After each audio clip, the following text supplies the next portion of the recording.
I've always believed people come into your life for a reason. It's the kind of cliché that sounds smart when you're trying to make sense of chaos. But now, when I think back, I wonder if some people come into your life to tear it apart quietly, politely, while smiling. It started just like any other fall. I'd moved to a new city after things went south with a long-term relationship. I won't get into that now, different kind of trauma, but the important part is, I was in that phase of rebuilding. New job, new apartment, new routines. The kind of fresh start people write about like it's noble or brave, but it mostly feels like you're clumsily walking through someone else's life hoping no one notices you don't belong. The city wasn't huge. One of those mid-sized American towns with just enough culture to pretend it's urban, and just enough gossip to remind you it's not. I was lucky to make a few decent friends early on, through work, mostly. The kind of people who invite you to barbecues and game nights and don't ask too many questions when they see the flicker in your eyes you're trying to hide. We became a kind of informal family, an odd little orbit of people who knew they weren't each other's forever people, but were more than strangers, which counted for something. One night, one of the guys hosted a casual birthday thing. Beer, cheap pizza, too many plastic cups. I was a few months into living there, already leaning into the comfort of routine, of familiar faces and inside jokes. And that's when he showed up. He wasn't supposed to be there. Someone said he was a cousin's friend visiting for the weekend.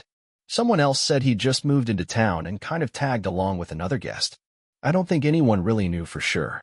But what I do remember is the way the room shifted when he walked in, not in a dramatic way, not like in movies where time slows and music plays. No, it was more subtle. Just a sense that this guy was tuned to a different frequency. He blended in perfectly, almost too perfectly. He introduced himself. Let's call him Ryan. Clean cut, easy smile, had that warm, deep voice that makes everything sound important. He wasn't trying too hard, and that's what made him magnetic. You know those people who just seem comfortable in their own skin? He was like that. Not cocky, just present. He started talking with everyone like he'd known us for years. He remembered names instantly, made quick observations that felt personal but never invasive. I remember thinking, damn, I wish I had half his charisma. He had this uncanny ability to read the room, match your energy, mirror your emotions. You'd tell a joke, and he'd laugh just the right amount. You'd mention something tough, and he'd nod like he knew exactly what you meant, even if he didn't. By the end of the night, he wasn't the new guy anymore. He was just one of us. Over the next few weeks, he started showing up more. Not in a creepy, pushy way. Just enough to seem like fate had nudged him into our little orbit. Someone always seemed to invite him to something, and he always said yes.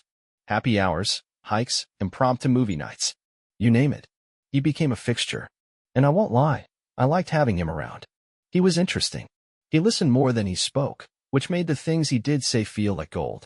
The kind of guy who made you feel like the most important person in the room just by asking, "How are things?" At the time, I was in a fragile place emotionally, still carrying weight from the breakup, trying to find new meaning in old hobbies, and slowly rebuilding the self I'd lost. And Ryan, he felt like the opposite of everything I'd been through. He was grounded, open, generous with his time. He made friendship feel easy again. Like maybe I wasn't as broken as I thought. He told us stories about the cities he'd lived in, always a little dramatic, always just vague enough to keep you hooked. There were mentions of startups, past relationships, family tragedies. But none of it felt forced. It was like he was unraveling himself just enough to be real but not enough to make you question him. He didn't ask for anything. Not at first. And that's important. Because the best liars don't lie right away. They earn your trust slowly, inch by inch, until you're the one offering your hand before they even ask. We all started leaning on him in small ways. One friend needed help moving furniture. Ryan was there, arms ready, smile intact. Another got laid off and was spiraling. Ryan showed up with cheap beer and better advice. I remember a night when I was having a rough time, couldn't sleep, just sat on my balcony with a drink. He texted out of nowhere, "You good?" I hadn't even told anyone I was struggling. Still don't know how he knew. Looking back, I wonder how many of those moments were calculated. But at the time, it felt like magic. Like we'd somehow attracted this golden retriever of a human into our lives. Loyal, friendly, warm. A guy who didn't take more than he gave. Then came the first ask. It was minor. Something like borrowing a phone charger or needing a ride because his car was acting up. Just normal, everyday things. No big deal. He always returned the favor in some way. Bringing coffee, helping run errands, watching someone's dog. He built this rhythm of reciprocity, where you never even thought twice about helping him because you knew he'd do the same. I remember the first time he mentioned money. It wasn't even a request. He was just talking about how relocating had been expensive, how rent in this new city was higher than expected, and how he dipped into his savings. He said it with a laugh, like it was no big deal, just life being life. And we nodded along, offered the usual sympathetic remarks, maybe even a joke or two, because we all knew how that felt, being just a few bills away from things getting tight. I didn't think about it again until weeks later when one of the guys casually mentioned he'd lent Ryan a couple $100 to hold him over until payday. He was super chill about it, he said. Already paid me back. And that was that. And slowly, that became a pattern. A couple bucks here, a gas tank there. Always short-term. Always repaid. And always accompanied by that same friendly smile, that same casual charm. Ryan didn't act desperate. He didn't even seem like the kind of guy who needed help. That's what made it easy to say yes. It felt like you were helping a friend just because you could, not because they couldn't survive without you. That fall melted into winter. I remember the first cold night we all went out, bundled up in mismatched jackets, drinking too many IPAs and arguing about which holiday movie was objectively the best. Ryan was there, as usual, laughing, hugging, reminding everyone to take Ubers instead of driving. He was like the glue holding the group together. At one point, I remember looking around and thinking, this feels good. This feels real. And I held on to that feeling like it was a rope pulling me out of something darker. I didn't realize how badly I needed to believe in someone like Ryan until he was already too deep into my life. But the thing about trust, the real, painful truth, is that once you give it away, you don't get to decide what people do with it. You don't get to control the outcome. You just hope. You hope they're worthy. You hope they'll handle it with care. You hope they won't turn it into a weapon. I didn't know it yet, but I was already bleeding. The thing about trust is that it doesn't appear all at once. It slips in gradually, built from small moments. A laugh you weren't expecting, a gesture you didn't ask for, a shared memory that sneaks its way into your day without warning. That's how Ryan worked his way in. At first, it was background noise. The kind of presence you barely register until it's constant. One day, he was a stranger who happened to be at a party. The next, he was just there. At brunch, at movie nights, in the group chat. He didn't push. He just showed up. Consistently. It was genius in its subtlety. He listened more than he talked. Asked the right questions. Never made things about himself unless prompted. And when he did talk, he had this disarming way of making you feel like you were the only person in the world worth sharing it with. His stories were always just vague enough to feel mysterious, just specific enough to seem real. And because no one ever caught him in a lie, we assumed there were none. He wasn't loud or attention-seeking. He just had a gift for making you feel heard. If you were sarcastic, he matched your wit. If you were anxious, he was calming. He made you feel smart, important, seen. And for a group of 20 and 30-somethings trying to figure out life in a half-grown town, that feeling was addictive. I wasn't the only one pulled in. Soon, Ryan was helping people with odd jobs, house-sitting, offering rides to the airport. He remembered birthdays, brought thoughtful gifts, offered to grab coffee if you had a rough week. And in return, people invited him deeper in. He became the unofficial therapist, the go-to problem solver. Not because he offered solutions, but because he made you believe you had them all along. We didn't talk about Ryan much. He was just part of the structure now. But looking back, it's wild how he tailored himself to everyone. One friend was dealing with a toxic breakup. Ryan became her rock. Another was getting into fitness. Ryan suddenly had tips, gear, stories about marathons he'd almost run. I liked hiking and whiskey. Guess who always wanted to hit the trails and bring a bottle of something obscure to share afterward? He was a chameleon, but one you wanted around. Because he reflected the best parts of you. Or at least, the parts you wanted to see. There were moments, tiny ones, when things didn't add up. He told me he was from Colorado, but someone else said he'd mentioned New Hampshire. One night, he slipped and called a mutual friend by the wrong name, then brushed it off like a joke. Once, when he said he'd lost a job due to downsizing, another friend said Ryan had told him it was because of a dispute with a manager. We noticed, briefly, but brushed it off. Who hasn't told slightly different versions of a story depending on the mood? Besides, we wanted to trust him, and he gave us no reason not to. Eventually, he started opening up more. Financial stress, family issues, vague references to a messy situation back home. Never dramatic. Always framed with humility and self-awareness. Like he was confiding in you. You, specifically, because he trusted you. It worked. You'd feel closer to him after every story, every confession. And then came the money. Not much at first. A tank of gas here. A few bucks for drinks there. He always paid it back. Always over-explained how he'd forgotten his wallet, or how payday was delayed. And he did it with such transparency that it felt rude to even question it. Then it scaled. Quietly. He started mentioning a job opportunity that was just out of reach. He was this close to landing a stable role, just needed to float a few things in the meantime. The language was always temporary. Always hopeful. Someone lent him $150. Another person covered a utility bill. I Venmo'd him $200 after he said he'd gotten behind on rent due to a banking issue. He said he'd pay me back next week. I didn't even hesitate. He'd done so much for everyone else. It felt, right? Like helping a friend who would do the same for you. Who had, already. He thanked me profusely. Said I saved him. That it wouldn't be forgotten. And in that moment, it felt like I'd earned something too. Not money. Not status. But trust. Gratitude. Like I was part of the core, not just another friend. I didn't realize it was all part of the script. He never stopped being helpful. If anything, he amplified it. He offered to help me move some heavy furniture. Bought snacks for a group hangout. Recommended me to a friend of his for freelance work. Always balancing the ledger. Always staying one step ahead of suspicion. The emotional math never felt off until it did. It started small. He forgot to pay someone back when he said he would. Claimed he sent the Venmo, then realized it didn't go through. Another time, someone overheard him on a phone call, using a different name, which he later explained was his middle name that he sometimes went by. Little things. Small cracks. Brushed away. But the cracks were growing. We didn't talk to each other about it. Not at first. No one wanted to be the one to accuse him. It felt disloyal. Like betrayal. Like we were questioning a friend. And that was the scariest part. Because by now, Ryan was the glue. He was in every group thread.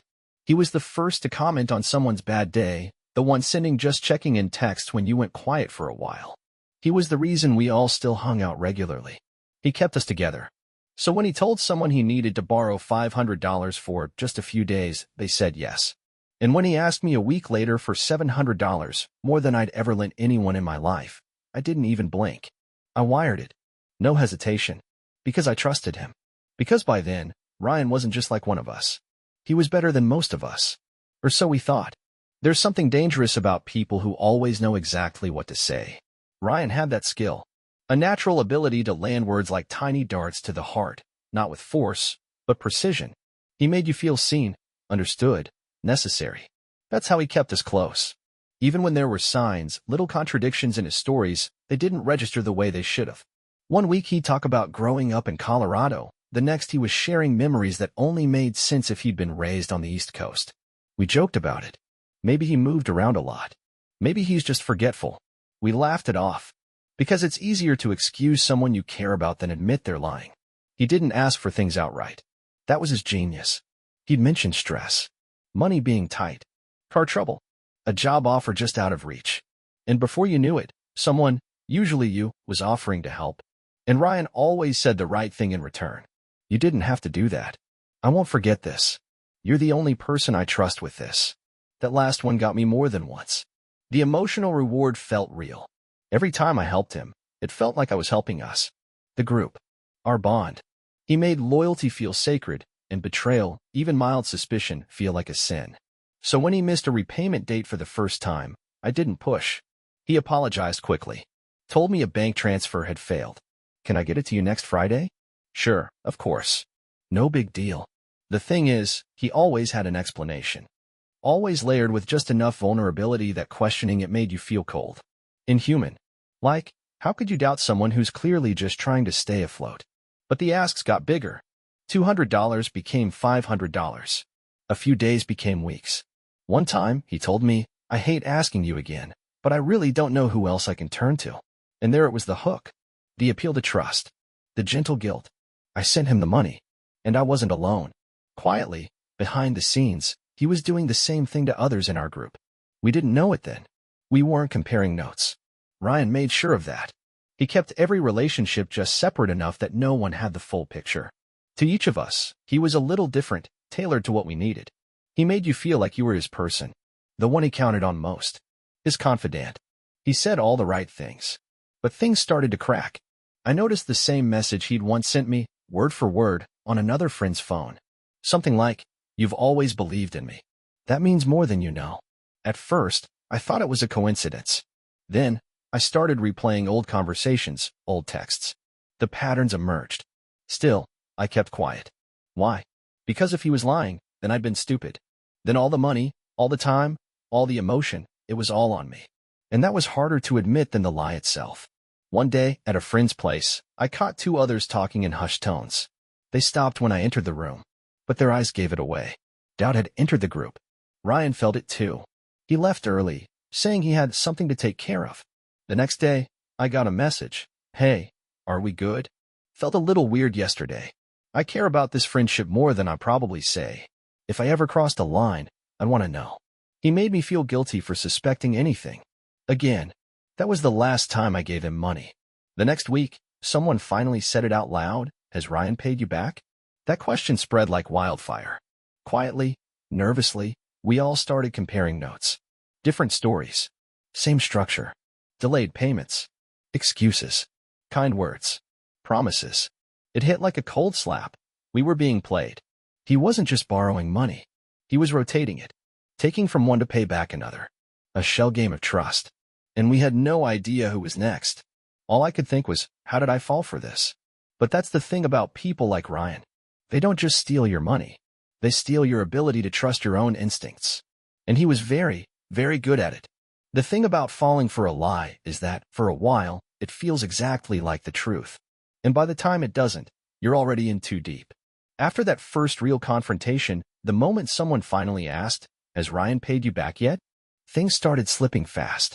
Our little circle, once so tight, started filling with suspicion. Conversations got quieter. People started hesitating before mentioning his name. But Ryan didn't flinch. He doubled down. He became even more thoughtful, even more present. Dropping off food, offering rides, sending late-night check-ins that felt so sincere you almost forgot the pit in your stomach. He must have felt it too, the shifting tone, the cooling trust. But instead of retreating, he wrapped himself in the same charm we'd all fallen for in the first place. And for a while, it worked. People didn't want to believe it. I didn't want to believe it. Because if he was a fraud, then what did that say about us? About me? Still, the tension grew. Some friends pulled away quietly. Others avoided events if they knew he'd be there.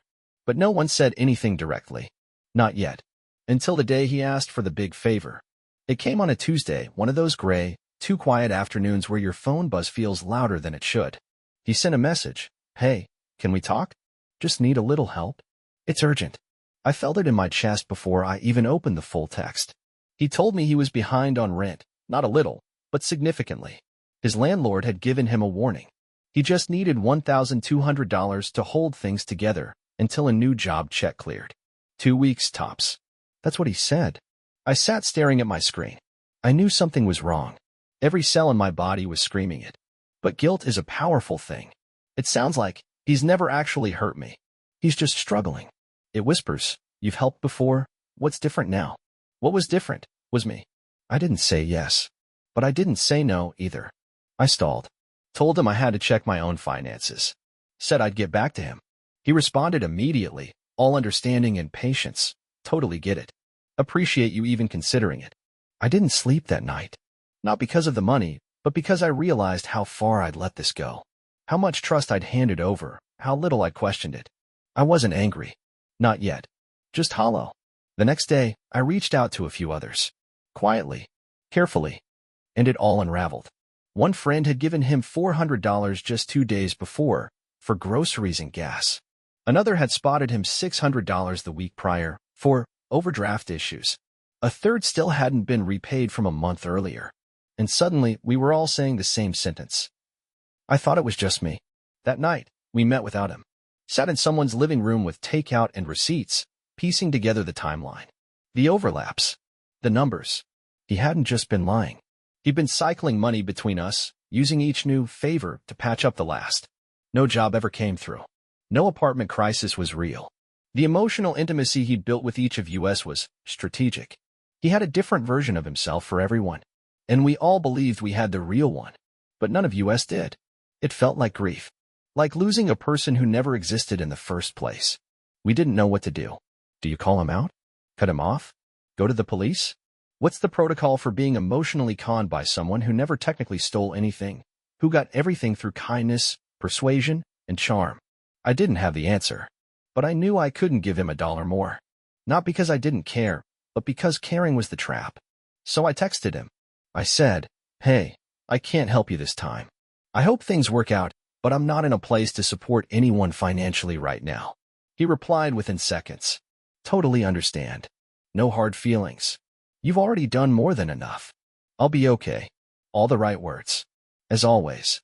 But this time, they didn't land. Because now, I finally knew what they were. Not comfort. Not connection. Not truth.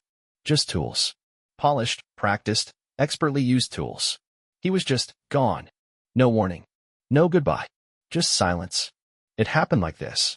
One day Ryan was everywhere, texting, checking in, casually popping up in our group chat like always, and the next, he vanished. No red receipts. No replies. Nothing.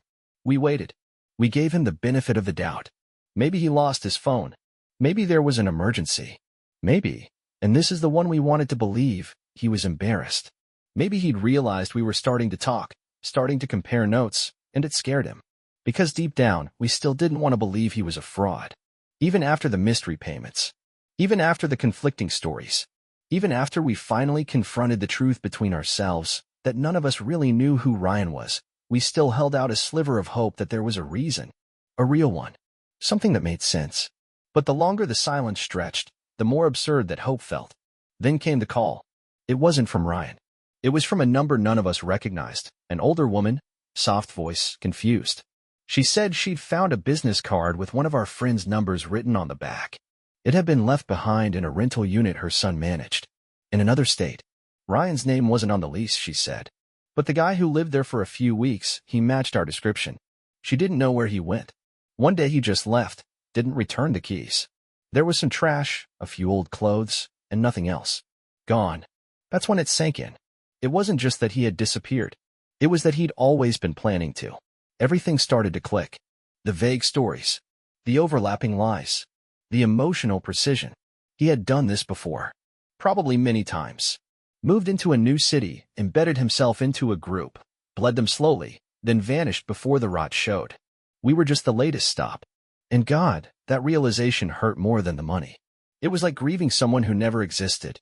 Like waking up and realizing the friend you trusted, the person you let into your world, your head, your heart, was just a character.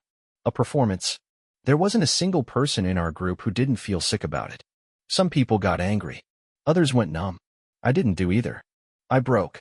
It hit me a few days after the call, alone in my apartment, sitting on the couch, phone dark, blind shut, silence pressing in around me like a weighted blanket soaked in mud. I started scrolling through old texts. His check-ins. His jokes. His voice notes. They felt radioactive. I found the message he sent me on my dad's death anniversary. The one that made me cry when I got it. The one that made me think, this guy actually gets me. Now it just felt like strategy. I read the words again, out loud, like testing if they still meant anything. They didn't. I didn't know how to process that. It wasn't just betrayal. It was exposure. Like someone had cracked me open, taken inventory of every vulnerable piece, then walked away with a smirk. Worse than the money, worse than the lies, was this creeping sense of how easy it was for him.